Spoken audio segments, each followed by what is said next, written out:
Magandang araw mga kasari-sari. Ito na naman ang inyong probinsya ng Palawenyang tindera, si Ate Tintin. At for today's video, matinding chismisan na naman ang mangyayari ngayon mga kasari. Sa inyo ba nangyari na ba ang ichichismis ko na ito? Ano ba itong ichichismis na titintin? Pero bago tayo magumpisa, huwag mo namang kalimutan mag-subscribe ka na sa akin. Please lang mga kasari, libre naman yan. Huwag ka nang magdamot kaya titintin. At syempre pakilike na rin ang aking video at pakishare na rin kung hindi kayo busy. At syempre mga kasari, i-follow ninyo ako sa Facebook.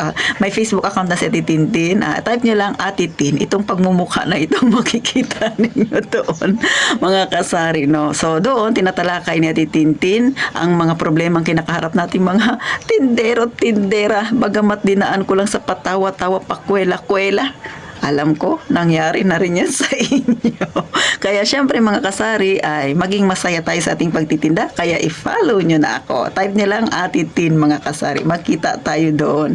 At eto na, umpisa na natin ang real talk at masaya nating chismis. Isang magandang araw mga kasari-sari. Ito na naman ang inyong Palawenyang tindera. Sa mga bago pa lang sa aking channel, ako ang inyong Palawenyang tindera, si Ate Tintin. At syempre, yung aking tinatapik dito, mga nangyayari sa ating mga tindero-tindera. Ano ba yung bagay-bagay, mga problemang kinakaharap nating mga kasari. Di ba?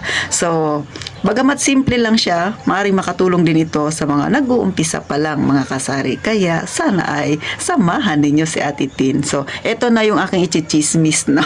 Chismosa talaga si Ate Tin.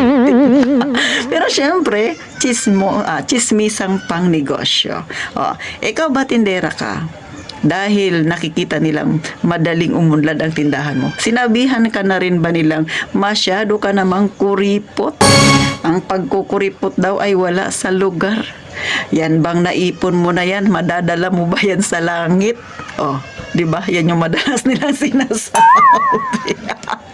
Nasabihan ka na ba, Sisi? Ikaw na nanonood sa akin na may tindahan. Nasabihan ka na ba ng ganyan ng mga kakilala mo? Palibhasa, nung nagumpisa ka ay maliit lang yung puhunan, lumaki ang yung tindahan.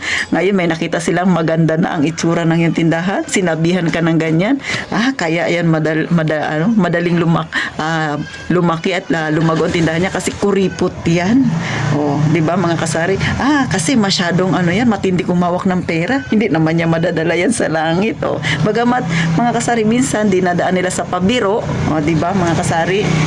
Pero yung biro na yan minsan nakakasakit din sa ating mga tindero-tindera.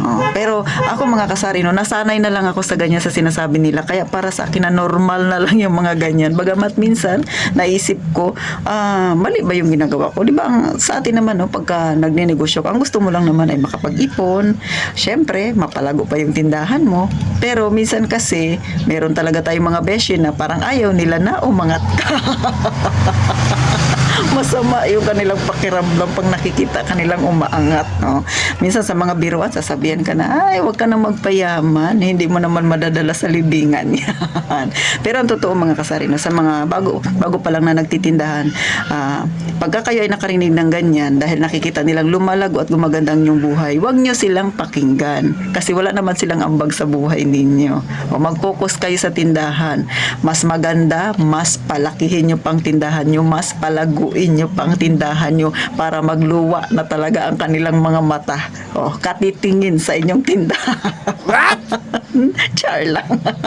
So, ito sinasabi ko to kasi may mga kakilala ako na minsan pag nagkukwentuhan kami, sinasabi na, Ate Tin, ako minsan sinasabihan nila na mula daw nagkatindahan ako, nagiba na raw yung ugali ko, which is totoo naman. Nagibang ugali mo kasi may priority ka na. Nagibang ugali mo kasi mas iniisip mo na yung kinabukasan mo. Totoo yan, pagka ikaw ay busy, hindi mo na naiisip yung mga dati. Kung dati mga tropa-tropa, di ba? Syempre hindi yan maalis, mga kaklase mo noon, nakikita kayo. Pero kung nagnegosyo ka, wala na doon yung focus mo. Ang focus mo syempre doon na sa yung negosyo. Kaya nag-iiba na minsan ang ating ugali. Hindi dahil sa ayaw mo silang makasama, kundi nagiging iba na rin yung priority natin. At syempre nakikita natin na na dapat mas mag-focus tayo sa kung ano yung gusto nating mangyari sa ating hinaharap. Hindi man pwede na lagi tayong barka-barkada, hindi man lagi na tropa-tropa tayo, doon na lang mag-focus yung iyong attention.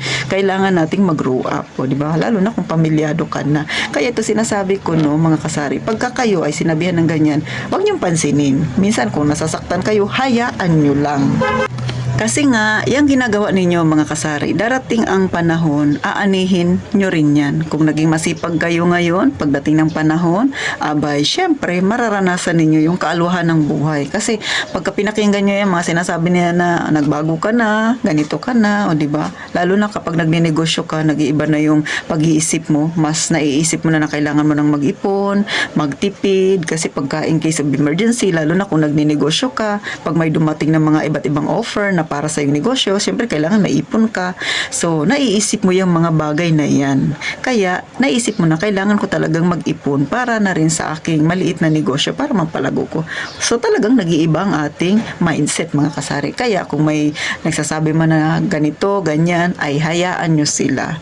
Kasi minsan, yung inggit, walang gamot yan mga kasari. Kaya sa mga kaumpisa pa lang ng tindahan nila, masaya kayo ngayon. Pero pagka medyo umalwa ng buhay nyo, gumanda ng buhay nyo, ay darating na yung mga ganitong problema. Pero normal na yan mga kasari. Kasi kahit sa mga maliliit na kagaya na titintin, ay meron at meron talaga na kahit ako nga may naririnig na ganyan. No? Pero hinahayaan ko lang. Kasi hindi naman ako yayaman sa mga sinasabi nila. Kikita ako ng pera pag nagsumikap ako. Kaya kung may narinig kayo na ganyan, masyado kayong kuripot, ano naman ngayon kung kuripot tayo, di ba? Para naman sa atin yun.